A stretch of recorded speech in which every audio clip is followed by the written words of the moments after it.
Breaking Trump fires shot heard loud and clear by every senior citizen in America. Every single senior citizen in America knows how expensive the costs of prescription drugs are.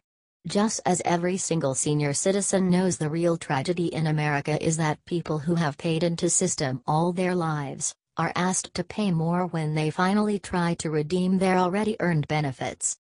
It is a scandal, and I consider it a form of blackmail. For when you are sick or start a drug regime as you get older, you got no leverage. Advertisement. Even though you paid into the system your whole life, it is an unnecessary burden on a population that has already given everything and sacrificed much to keep the American dream going full tilt. They spent their lives contributing to furthering America and freedom. Advertisement. They have fought wars, built businesses, and kept the trains running on time. They should be rewarded, not screwed by greedy drug companies, who are mainly responsible for the rapid increase and out-of-control costs for health care. Most Americans have no idea how much seniors pay out of pocket for the medicine they need to live a fuller life or just survive.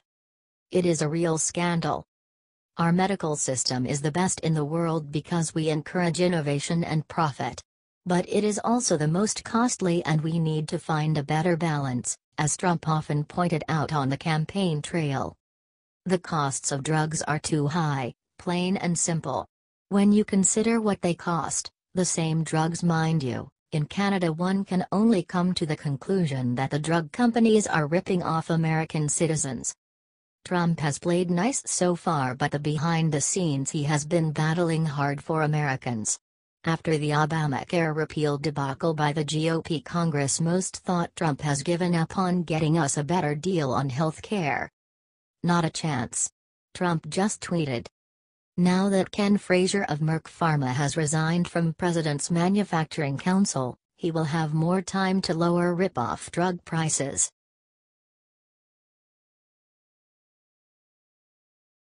Alaskan Bush peoples reveal Ami's cancer prognosis, please pray. Ami Brown from Alaskan Bush people is diagnosed with lung cancer. It was recently announced on the TV series that Ami has lung cancer, which is in stage 4. On the latest episode of the TV series, fans got an update on her condition. Billy, Ami's husband, revealed how serious her condition is. TMN Today City's Billy, Ami's hurting pretty bad, he said during Wednesday night's episode. We're in for probably a lot harder road than we've ever faced. There's no doubt about that. Sheila McCormack, the executive producer, delivered the treatment news to the family on the show. TMN Today City's McCormack, so the radiation is 5 days a week for 6 weeks. After the radiation, once a week she goes to the other building and they put N4 in her and she gets chemotherapy for 4 hours. Ami only weighs 94 pounds as cancer made her unable to walk properly. McCormack also said that if she continues to lose pounds, a feeding tube will be inserted in her. Her 32-year-old son Bam is taking the news very hard. He said while he was hugging his mother, he felt how thin she was. TMN Today City's Bam, what's going on now is the most difficult thing we've gone through because of who it's happening to, because it's Mom and because of what it is. It makes a house burning down or a boat sinking or needing 5 stitches no big deal. This is really difficult. I don't even know what to say. The Brown family is saddened by Ami's condition. However, they are fighting to save her life. In this case, they should be prepared for the worst-case scenario. Cancer is one of the leading causes of death worldwide. In 2012, cancer took 8.2 million lives worldwide. It is expected that this number will rise in the next 20 years. Our thoughts and prayers are with the Brown family during this hard time.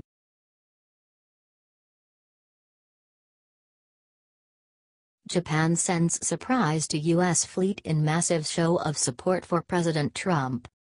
Japan just sent a strong message to the rest of the world. That despite the liberal media's attempts to sow chaos, all is well and good, and they support President Trump and America. And are ready to take action to prove it. Advertisement. Allies are important, as President Trump knows, and if you listen to the media, all you will hear is that Trump makes our allies nervous. Not true. Trump has a great relationships around the world. And after North Korea threatened to attack Guam, Japan proved their loyalty. Japan's new defense minister came out today and said he stands with Trump and added a special surprise for our Pacific fleet that is in harm's way should any missiles fly. Advertisement. He said that his country's military could shoot down the missiles before they reach Guam. Japan said they will activate its Aegis destroyer missile defense system, Defense Minister Tsunori Onodera told the National Diet, Japan's parliament, in response to North Korea's threat. According to Reuters, a spokesman for the Korean People's Army, KPA, threatened.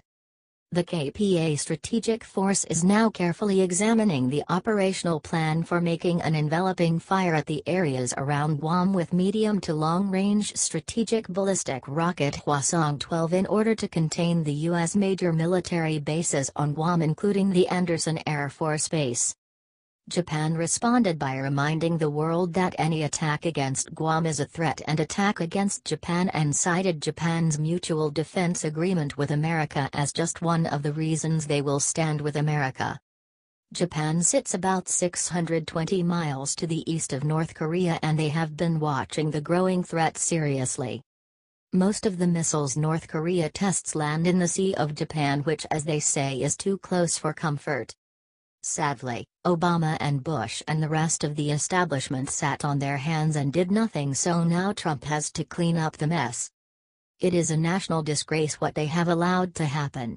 Guam lies about 1,600 miles south of Japan, and opting to include that island under its missile defense protection is a welcome change. Japan had previously said they would only shoot down North Korean missiles if they were aimed at Japan. But with this new defense policy, the civilian government will officially allow Japan's military to defend U.S. territories and other their allies in region in the event of North Korean missile attack.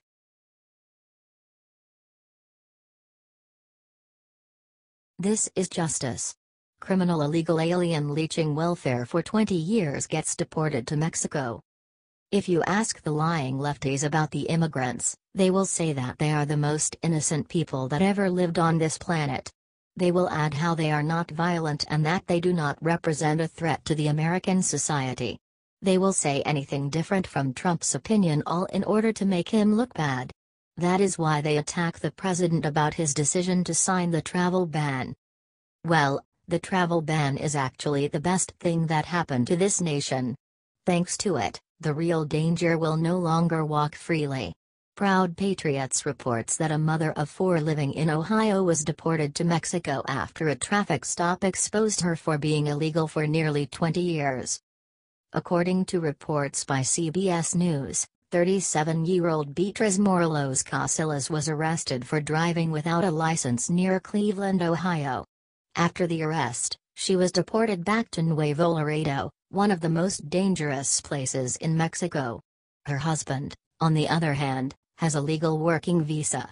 He only wants his wife to be safe, but also together with their other relatives. He thinks that this is unfair. Christian Enrique Gutierrez Morelos and his wife, Sonia, are aching over the quick deportation of their Aunt Beatriz. Christian stated, "She's scared. I believe she's more scared for her children than for her right now." Elizabeth Ford, an immigration attorney working on Beatriz's behalf, said, "What happened to Beatriz was the direct result of the new administration and the policies that have been given to ICE. People with no criminal history are being told they have to leave the country in a very short amount of time when they've built an entire life here with children and houses and families and jobs." Thomas Homan, acting ICE director, responded, "ICE prioritizes arrests based on criminal threats, national security, those who violate immigration laws." They defend her by saying how the woman is decent and didn't have any criminal history. Are you kidding me? She lives illegally in here for 20 years. She was even driving without a license. Are their relatives concerned about her children? I ask, considering the fact of the careless position she put them in.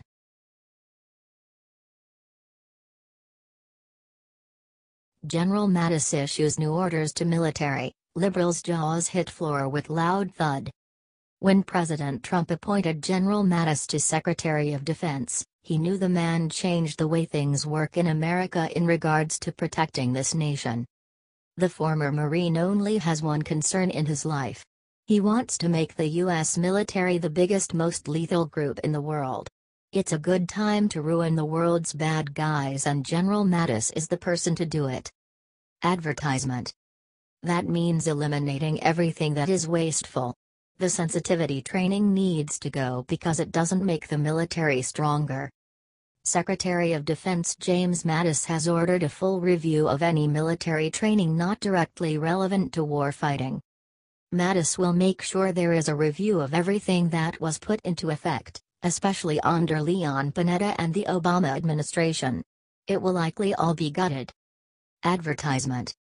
I want to verify that our military policies also support and enhance warfighting readiness and force lethality, Mattis said.